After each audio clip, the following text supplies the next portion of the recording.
With the most recent Palia update, many farming methods got nerfed. To name a few, various resource spawns are now less frequent, bugs became more difficult to find, and animal density also got a big hit.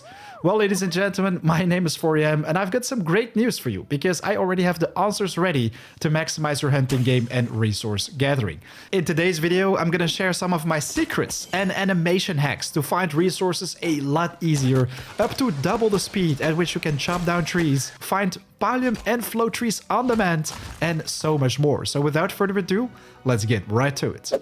This video has been in the making for many days, so if you can just take 1 second of your time to hit that like button, it would be very much appreciated if you enjoy the content. You have no idea how much this helps the channel, and yeah, if you have any thoughts, suggestions or questions, please do leave them in the comments down below. I'm always happy to help. Alright, so let's begin with our first technique, jump looting, which is going to make your farming adventures so much more efficient. I quickly want to thank Sernuk for sharing this with me via Discord, as he explained it to me in detail, while essentially it is extremely simple to apply. So let me explain exactly how it's done. So normally if you pick something up when walking, this will stop your running animation. You will pick it up and continue walking afterwards. Same counts for if you shoot something, you will pick it up, but every time when you perform the pickup animation, your character will stop, which can be pretty annoying, especially if you're hunting Sernuk or of course looting other treasures. If you run towards the loot, pick it up, then instantly press the jump button, you will basically cancel the loot animation and you can continue running around, which results in much more efficient farming in the long run, especially if you're picking up a lot of different resources in a short amount of time. And it really doesn't matter if you're either foraging, picking up loot from hunting, or mining, you can apply this technique for every single type of loot picking. You might have already realized that my shooting game is also a little bit more efficient in comparison with that of others. And that's because I also cancel my aim, which can make your hunting so much faster.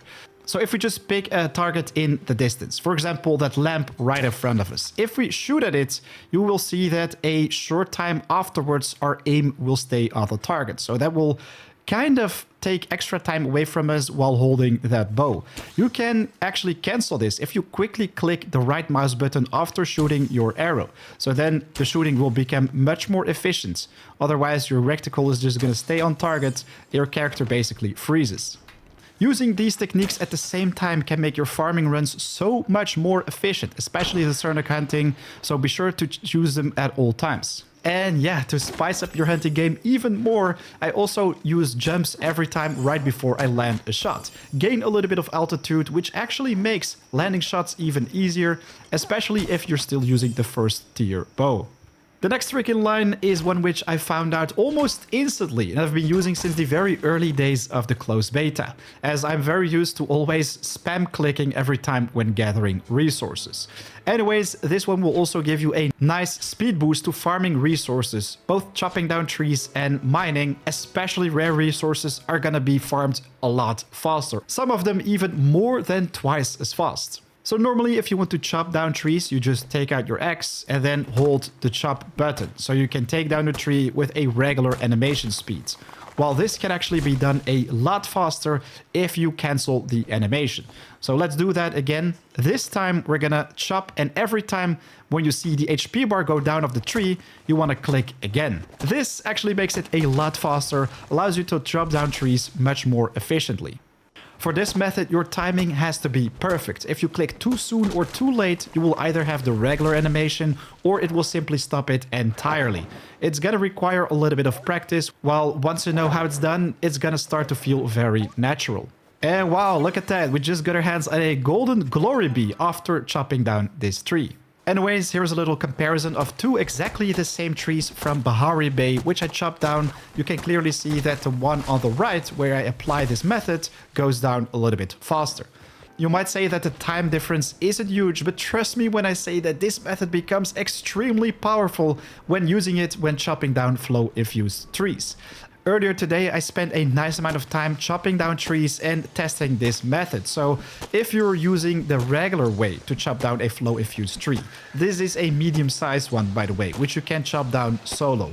You can tell that it takes a pretty long time. To be exact, I timed everything.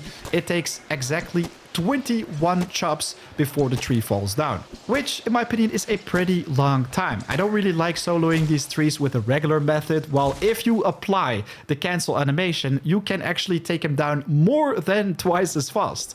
This right here is an example where I found the exact same tree, but using the technique basically allowed me to take it down in less than 10 chops. 8 to be exact. So there is a huge difference on how fast you can take down these flow infused trees with the animation canceling versus the regular way. We all know that the bigger flow infused trees require multiple people to take down, while I wanted to try this method and see if it was possible solo. Unfortunately, I wasn't successful so far, and this is maybe because I don't have a perfect internet connection, or maybe the server ticks or delay might mess up the HP regeneration. Let me know in the comments down below if you were able to pull this off. I want to see proof though, so just upload a video, share it on our Discord or in the comment section. I would love to see if it actually works. Anyways, you can also use this method when mining nodes to get your hands on iron or other types of resources a little bit more efficient. In this example, you can see me mining 2 iron nodes, where you can also see a slight difference in the speed of taking them down.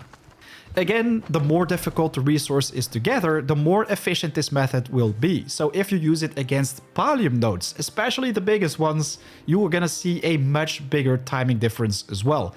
The amount of swings you're gonna have to do to break the nodes is gonna be exactly the same. While it's still gonna be a little bit faster, make your farming runs a bit more efficient in the long run. I also want to show you guys a pretty efficient method which allows you to force manipulate spawn any type of resource, which I primarily do for rare resources like Palium and flow infused trees. So let's first check out the method which I use for the Palium ores to force spawn them as much as possible. So we just saw somebody leaving this cave, so the chances are very high that they already took all the loot inside. So we're just going to quickly check it out. So it's very clear that we don't have anything inside right now. So that's a bummer. You can now either wait for half an hour for all the resources to respawn, or you can just hop servers. So if we quickly open up our friend list right here, you can see that this is all the people we have on our server. Ferris, Kiragon, Shaninya, Mark the Lamp, Lyrian Grana, etc, etc. So we have a pretty full server. Every time when you server hop, you will be placed in a random new instance. So there is a good chance that people haven't visited this cave yet. Felician Mirrodin is also mining, as you can see, so unfortunate business. In this case, what you're gonna do is just escape and press exit. So you're just gonna close the game and reopen it. Relog and enter the world of Palia. So now if we open up our friend list, you can see that this time we get placed in another server. Doden, Incarderat, Indigo, whatever, Scorpi, Poren, etc, etc. And this time we actually have a Palium node right in front of us. So we can already gather this resource. So that already gave us 3 Palium ore. And wow, we've got another one in front of us. So we're going to also take this one with, of course, the mining method to make it slightly more efficient. We've got a regular node right there, but another big one. Look at that. So a big one and another one. So I'm going to quickly hit this one right here once and then focus on the big guy, because if somebody else decides to mine it behind my back. But here we go. We got our hands on 6 Palium from this node. We're going to quickly pick up this one right here as well.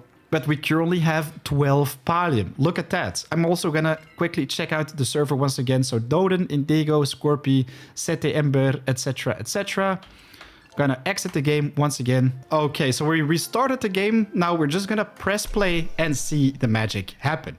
I'm gonna be honest with you guys, this doesn't always work. You will be placed in a random server layer. So every single time when you do this, other people will be on the server, but that also counts for the spawns. There will be random spawns once again. And this time, ooh, we find 2 of them. So we're gonna quickly mine this bad boy right here. So that is 1 Palium ore. Pretty unlucky with the amount. This time we've got 7. Wow, that is crazy. But if we open up our social menu right here, you can see that this is a different server with Savicek, Morphine, Vitman, Gomez, Nene Jensen, Zepho1, etc, etc. If you don't believe me, check out the time in the top right of the screen, 4:16 p.m. Right now I'm gonna exit the game, and yeah, maybe this time we aren't lucky. I mean, we already found nodes 2 times in a row, this is the third time we're relogging. So right now we have 4.35. So just, I don't know, 1 minute after the first relog, we find some extra Palium ore right here. But hey, we got our hands on a nice amount. We currently have 30 after just a couple relogs.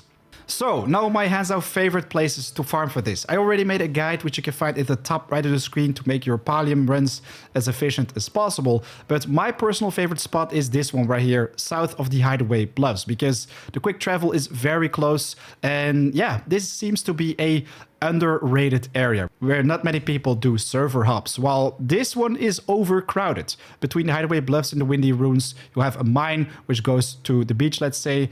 I don't recommend this one. And oh, we actually have another player just walking in. But if we go to the north, we also have the Flooded Fortress. In the southern part right here, you could do a little bit of server hopping, or inside the Cave of the Thorny Thicket. Those are basically the places recommended. And depending, of course, on the server you log into, it could be different overcrowded places. But if you want to get a ton of Palium, this is what I suggest you to do. You can do the exact same method for flow tree farming, while it is a little bit more difficult to do this, as flow trees basically respawn depending on the amount of trees that got cut down in the same area. But if you server hop, you will actually have a much higher chance of quickly spotting these as well. I already made a guide for that as well, but this is basically what you want to do. I want to give a quick shout out to Zutetsu as well for sharing a little bit of extra information with me how you can make spotting of flow trees a little bit easier. Simply take out your camera by pressing K. This will allow you to zoom in on distant targets, so it's going to be a little bit easier to see those shiny trunks of flow trees in the distance. I already knew about the camera, that we actually had one, but what's very interesting is that this one can actually see things further than you can normally see without using it. So yeah, Zutetsu, big thanks for sharing that information with us, as well as Ironic for the loot jumping method.